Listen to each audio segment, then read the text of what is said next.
नमस्कार, स्वागत है आपका बोलता हिमाचल पर। आज है 29 फरवरी 2024 और हिमाचल प्रदेश की आज की सबसे बड़ी खबरें हम आपके लिए लेकर आए हैं।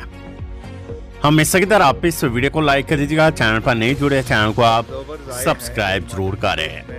हिमाचल प्रदेश से जुड़ी हुई पिछले 24 घंटों की बड़ी खबरों की जानकारी अपडेट्स हम आपके लिए लेकर आए हैं। क्या कुछ हिमाचल प्रदेश की राजनीति में चल रहा है और क्या कुछ आने वाले 24 घंटों में हो सकता है, उसकी जानकारी अपडेट्स हम आपको इसी न्यूज बुलेटिन में देने वाले हैं। तो लास्ट तक आप इस वीडियो को देखिएगा। वीडियो अच्छी लगी वीडियो को लाइक कर दीजिएगा और हमारे चैनल बोलता हिमाचल को आप सब्सक्राइब जरूर करें। पेश है आज की सबसे बड़ी खबरें। विपक्ष की गैर मौजूदगी में बजट पारित, फिलहाल टला सुक्खू सरकार का संकट है। हिमाचल प्रदेश में मुख्यमंत्री सुखविंदर सिंह सुक्खू सरकार पर आया संकट बुधवार को फिलहाल 3 महीनों के लिए टल गया है। विपक्ष की गैर मौजूदगी में सत्ता पक्ष के विधायकों की ध्वनिमत से 62,421.73 करोड़ रुपए का बजट पारित कर दिया। नेता प्रतिपक्ष जयराम ठाकुर समेत भाजपा के 15 विधायकों को विधानसभा अध्यक्ष के चैम्बर से जबरन घुसने और मार्शल से धक्का मुक्की करने के आरोप में निलंबित करने व हंगामे के बाद समूचा विपक्ष सदन से बाहर रहा।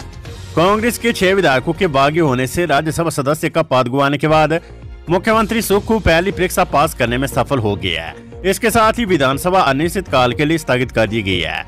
फिलहाल अगले सत्र तक सरकार पर से संकट टल गया है, लेकिन कांग्रेस में हलचल जारी है। विक्रमादित्य ने सरकार की कार्यप्रणाली पर उठाए सवाल है। दोपहर में उस समय कांग्रेस के भीतर हलचल और तेज होगी जब विक्रमादित्य सिंह ने प्रेस कॉन्फ्रेंस बुलाकर सरकार की 1 साल की कारगुजारी पर सवाल उठाए। उन्होंने कहा कि वे भावनात्मक रूप से आहत है। उनके पिता वीरभद्र सिंह के नाम पर कांग्रेस पिछला चुनाव जीते, लेकिन उनकी प्रतिमा लगाने के लिए जमीन नहीं दी गई। उन्होंने कहा कि अपनी भावनाएं उन्होंने कई बार हाईकमान से भी व्यक्त की है। मुख्यमंत्री सुखविंदर सिंह सुक्खू ने सदन में जानकारी दी कि एक बागी ने उनसे माफी मांगी है। उन्होंने कहा कि बागियों में से एक विधायक ने कहा कि उनसे गलती हुई है। उन्होंने अपनी पार्टी को बहुत बड़ा धोखा दिया है, उन पर भार है।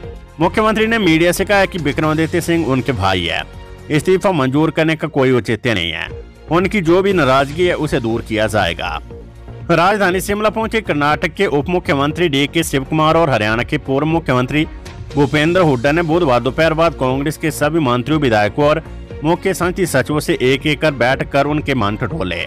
पार्टी पर्यवेक्षकों ने उप मुख्यमंत्री मुकेश अग्निहोत्री के साथ सबसे पहले बैठक की।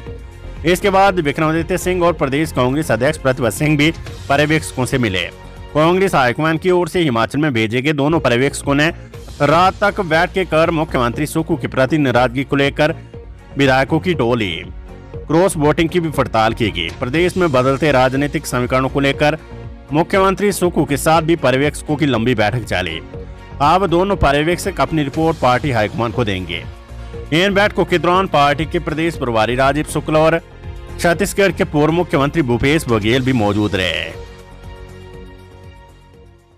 सियासी हलचल के बीच मंत्री विक्रमादित्य सिंह का यू टर्न, इस्तीफा लिया वापस। हिमाचल प्रदेश में कांग्रेस सरकार के पास बहुमत होने के बावजूद राज्यसभा की सीट भाजपा की झोली में जाने से प्रदेश में सियासी हलचल तेज हो गई है। लोकमान्य मंत्री विक्रमादित्य सिंह ने सुबह मंत्रिमंडल से इस्तीफा दिया, लेकिन शाम को उन्होंने इस्तीफा वापस ले लिया। विक्रमादित्य ने पार्टी पर्यवेक्षकों से मिलने के बाद कहा कि मुख्यमंत्री और पार्टी हाईकमान से चर्चा के बाद उन्होंने इस्तीफा वापस लेने का फैसला लिया है। पार्टी सर्वोपरि होती है। जिन मुद्दों को लेकर मेरी नाराजगी थी उनके बारे में मुख्यमंत्री और हाईकमान को अवगत करवा दी है। हिमाचल में पार्टी पूरी तरह से एकजुट है। मुख्यमंत्री सुखविंदर सिंह सुक्खू ने पर्यवेक्षकों के साथ बैठक संपन्न होने के बाद कहा कि हमारी सरकार सुरक्षित और बैठक में चुनाव से संबंधित चर्चा हुई है। भाजपा के राष्ट्रीय उपाध्यक्ष सोदान सिंह ने ली भाजपा विधायक दल की बैठक, लिया बड़ा फैसला।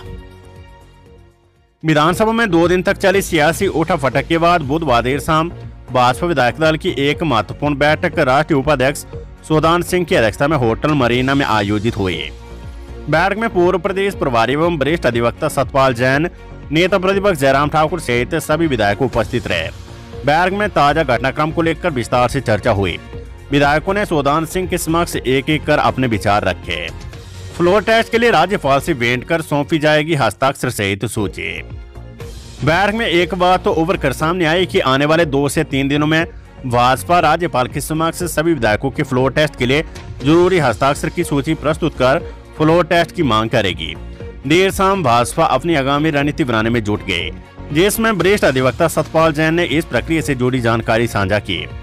उन्होंने कहा कि अभी एंटी डिफेक्शन रूल्स 7 के तहत इतनी जल्दी कार्रवाई नहीं की जा सकती, क्योंकि दूसरे पक्ष को भी सुनने का मौका दिया जाना चाहिए। हमने अपनी बात रखी है। उन्होंने कहा कि मुझे पूरा विश्वास है कि स्पीकर अपने पद की गरिमा को ध्यान में रखते हुए विवेक से काम लेंगे। नेता प्रतिपक्ष जयराम ठाकुर ने भी चर्चा में भाग लेते हुए कहा कि कांग्रेस पर आया सियासी संकट अभी टला नहीं है। इसमें उन्हीं के विधायकों की भूमिका और मुख्यमंत्री सुखविंदर सिंह सुक्खू को ज्यादा खुश होने की जरूरत नहीं है। आने वाले दिनों में भाजपा अपनी नई रणनीति के तहत काम करेगी और अभी भी भाजपा के संपर्क में कांग्रेस के कई नेता हैं, जिसका समय आने पर खुलासा किया जाएगा। कैबिनेट मंत्री बोले, हाईकमान की तरफ से सीएम बदलने की कोई योजना नहीं, बहुमत सरकार के साथ है। प्रदेश सरकार के 3 मंत्रियों रोहित ठाकुर, राजेश त्रिमानी और यादवेंद्र गोमा ने कहा कि कांग्रेस आलाकमान की तरफ से मुख्यमंत्री को बदलने की कोई योजना नहीं है। रोहित ठाकुर ने आरोप लगाया कि केंद्र सरकार की तरफ से प्रदेश सरकार को तोड़ने की कोशिश की जा रही है। राजेश त्रिमानी ने कहा कि बहुमत सरकार के साथ है, ऐसे में यदि 6 कांग्रेस विधायकों को अयोग्य घोषित किया जाता है तो उस स्थिति में भी बहुमत सरकार के साथ रहेगा। वहीं विधायक संजय रतन ने कहा कि कांग्रेस एकजुट है और सरकार को कोई खतरा नहीं है। विधानसभा अध्यक्ष ने 6 कांग्रेस विधायकों को अयोग्य घोषित करने का फैसला रखा सुरक्षित है। विधानसभा अध्यक्ष कुलदीप सिंह पठानिया ने कांग्रेस के 6 विधायकों पर दल बदल कानून के तहत अयोग्य घोषित करने का फैसला सुरक्षित रिजर्व रखा है। संसदीय कार्य मंत्री हर्षवर्धन चौहान की याचिका के बाद बुधवार को हुई सुनवाई में 6 विधायकों को दल बदल कानून के तहत अयोग्य ठहराने पर बुधवार को 2 बार बहस हुई। इस दौरान विधानसभा अध्यक्ष ने दोनों पक्षों की दिल्ली लिस्ट सुनने के बाद फैसला सुरक्षित रखा है। सत्ता पक्ष की ओर से संसदीय कार्य मंत्री हर्षवर्धन चौहान ने इन 6 विधायकों के खिलाफ याचिका दायर की थी। जयराम ठाकुर बोले, बजट पारित ना होता तो गिर जाती सरकार, आज बची कल नहीं, बेवजह निलंबित किए 15 विधायक। नेता प्रतिपक्ष जयराम ठाकुर ने कहा कि बजट पारित ना होता तो सरकार गिर जाती, सरकार आज बची पर कल नहीं बचेगी। सदन में भाजपा के 15 विधायकों के निलंबन के बाद नेता प्रतिपक्ष जयराम ठाकुर ने कहा कि उन्हें बेवजह निलंबित किया गया है। सरकार दादागिरी पर उतर आई है, कांग्रेस के पास बहुमत नहीं है, बजट पास करने के लिए सदस्य संख्या पूरी नहीं है, इसलिए सोची समझी रणनीति के तहत भाजपा विधायक निलंबित किए गए हैं। सरकार बचाने के लिए ऐसा किया गया है। विक्रमादित्य सिंह ने त्याग पत्र दे दिए, इससे अंदाजा लगाया जा सकता है कि हालात किस कदर बिगड़े हुए हैं। प्रियंका गांधी बोली, राजनीतिक आपदा के हालात बना रही है भाजपा, सरकारी मशीनरी का हो रहा है दुरुपयोग। राज्य विधानसभा में बुधवार को हुए पूरे घटनाक्रम में कांग्रेस की राष्ट्रीय महासचिव प्रियंका गांधी वाड्रा ने कहा है कि लोकतंत्र में आम जनता को अपनी पसंद की सरकार चुनने का अधिकार है। हिमाचल की जनता ने अपने इस अधिकार का इस्तेमाल किया और स्पष्ट बहुमत से कांग्रेस की सरकार बनाई, लेकिन भाजपा धनबल एजेंसियों की ताकत और केंद्र की सत्ता का दुरुपयोग कर हिमाचल की जनता के अधिकारों को कुचलना चाहती है। प्रदेश और देश की जनता सब देख रही है। जो भाजपा प्राकृतिक आपदा के समय प्रदेशवासियों के साथ खड़ी नहीं हुई, आप प्रदेश को राजनीतिक आपदा में धकेलना चाहती है। जिस तरह भाजपा सरकारी सुरक्षा और मशीनरी का दुरुपयोग कर रही है, वे देश के लिए दुर्भाग्य की बात है। पशुपालन विभाग में 30 चतुर्थ श्रेणी कर्मचारी बने वेटनरी फार्मासिस्ट, नई जगह मिली तैनाती। पशुपालन विभाग में कार्यरत 30 चतुर्थ श्रेणी कर्मचारी वेटनरी फार्मासिस्ट के पद पर प्रमोट हुए हैं। इन सभी को नई जगह नियुक्तियां दी गई है। विभागीय प्रमोशन कमेटी की सिफारिशों के बाद इनकी पदोन्नति की गई है। इस संबंध में निदेशक पशुपालन विभाग डॉक्टर प्रदीप कुमार शर्मा की ओर से आदेश जारी कर दिए गए हैं। खबर एचपीयू से, एचपीयू यूआईटी में चल रहे बीटेक कोर्सेज की फीस जमा करने की प्रक्रिया शुरू।